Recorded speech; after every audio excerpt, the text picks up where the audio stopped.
Good evening, I'm Prasad and this is KiniNews.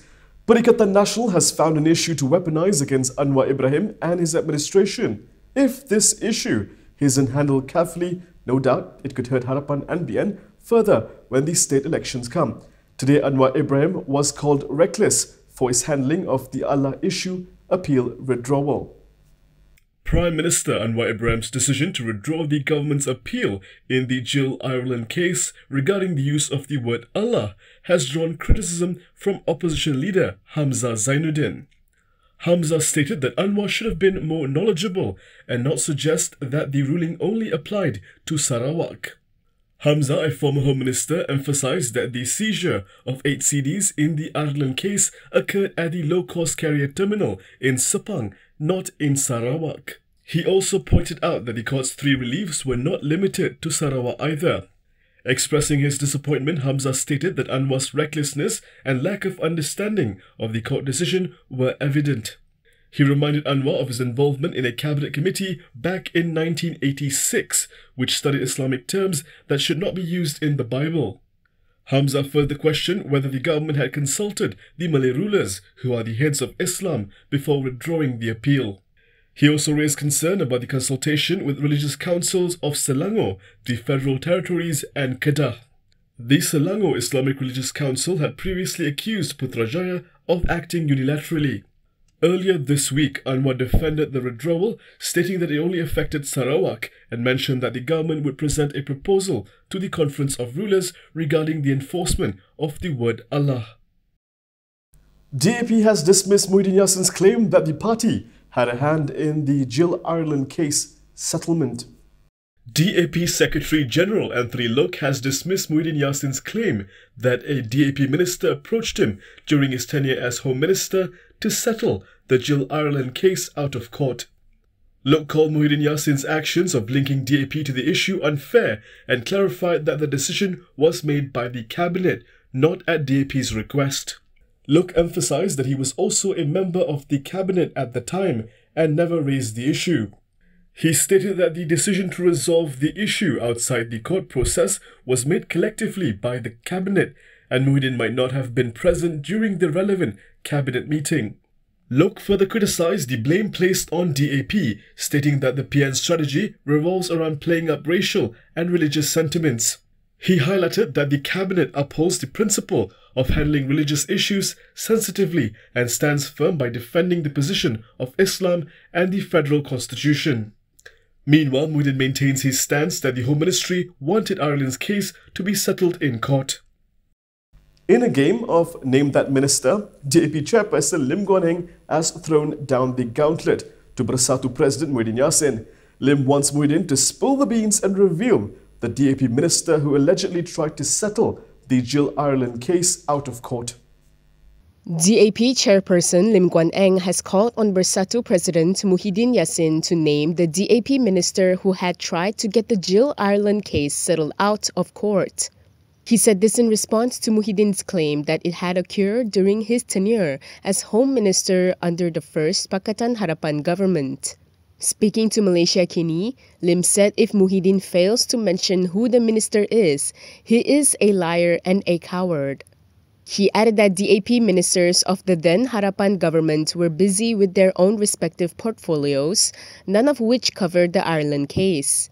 He also criticized Muhyiddin for trying to implicate DAP in the recent row over the government's decision to withdraw its appeal in the case. Lim claimed that Muhyiddin was politically bankrupt and that is why he is trying to racialize things and provoke sentiments. In a statement yesterday, Muhyiddin had claimed that he had rejected the suggestion as the Home Ministry wanted Ireland's case settled in court. It's clear that scalpers are riding the Viva la Vida wave of demand and fans are singing Fix You, looking at the broken ticketing system.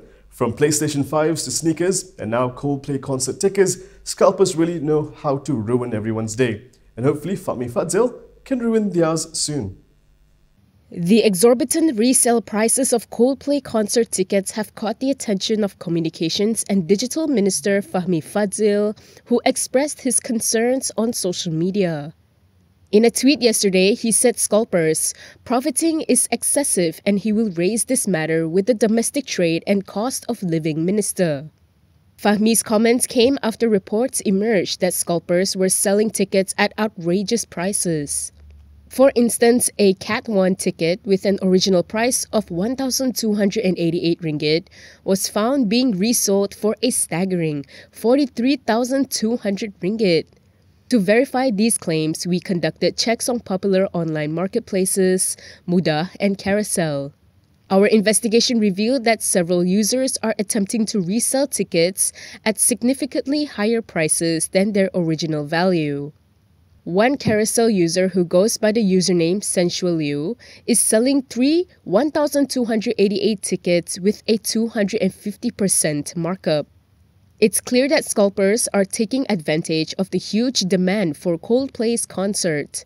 Furthermore, many Carousel users are either looking to buy or swap tickets, indicating the widespread interest in attending the concert. Organizers of the event, Go Live Asia, disclosed that Coldplay tickets were made available for pre-sale to CIMB customers earlier this week.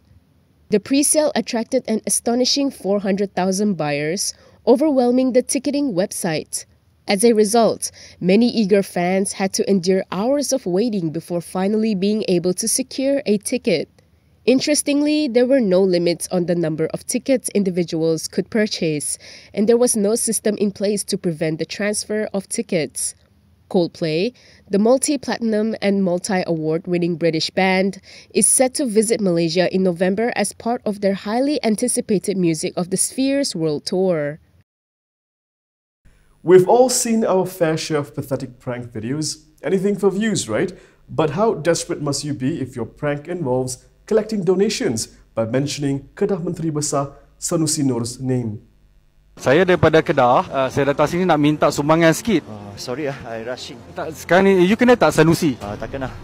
Kedah Menteri Besar Muhammad Sanusi Nur has distanced himself from an individual seen in a viral video collecting donations on his behalf. Speaking to Harakat Daily, the past lawmaker stated that he had already settled the compensation with Kedah Pakatan Harapan chairperson Mahfuz Omar. Sanusi claimed to be unaware of the individual involved and suggested that the person sympathized with him. The video shared by TikTok user Fadli Hussein showed him soliciting funds from what appeared to be KL Central for Sanusi's compensation payout to Mahfuz. However, Fadli later revealed that it was a prank and the collected money would be donated to the poor. Fadli's prank did not sit well with many netizens, leading some to lodge police reports against him. Malaysia Kini has reached out to Mahfuz for more information on the compensation payout. Earlier this month, Mahfuz urged Sanusi to settle the compensation awarded in the defamation suit or face the possibility of a bankruptcy notice. The Court of Appeal had ordered Sanusi to pay 120,000 ringgit in damages and 10,000 ringgit in legal costs to Mahfuz after losing the defamation suit. Bersatu President Muhyiddin Yassin has confirmed long-standing speculation that Pakatan Nasional has been trying to poach former UMNO leader Khairi Jamaluddin ahead of the 6 state elections. While the coalition chief denied that Khairi was offered a Menteri Besar post if he joins them, Muhyiddin said there is a different position waiting for the former Rembau MP. When quizzed on whether UMNO would be presenting Khairi with a counter-offer, its president Hamzah Zainuddin did not say much to reporters today. Itu hak dia lah. Itu hak dia nak ke mana pun. Okay? Dia tidak lagi menjadi ahli UMNO. Okay? Saya tidak berikan strategi sebab kalau saya berkongsi strategi dengan dia, dianya tidak lagi menjadi strategi. Not many parties understand the sentiments of the urban youth as well as Muda, and there's no bigger topic affecting urban youth this week than Coldplay ticket sales. This is why Muda lawyer Lim Wei Jut is urging the government to enact legislation to prevent people from using bots to purchase event tickets in bulk online. In a post on Twitter today, Lim pointed out that scalping and using bots to buy tickets in bulk is not technically illegal in Malaysia. This comes after many complained about having been in the queue to purchase Coldplay tickets via the online ticketing system, only to be beaten by automated bots to be resold for exorbitant prices. And that is all from me today. For more stories, you can go to KiniTV.com. You can also follow us on Instagram, Twitter, YouTube, and Facebook for the latest news updates. If you'd like to support independent media, do consider subscribing to MalaysiaKini.com. I'm Prasad. Thank you for watching.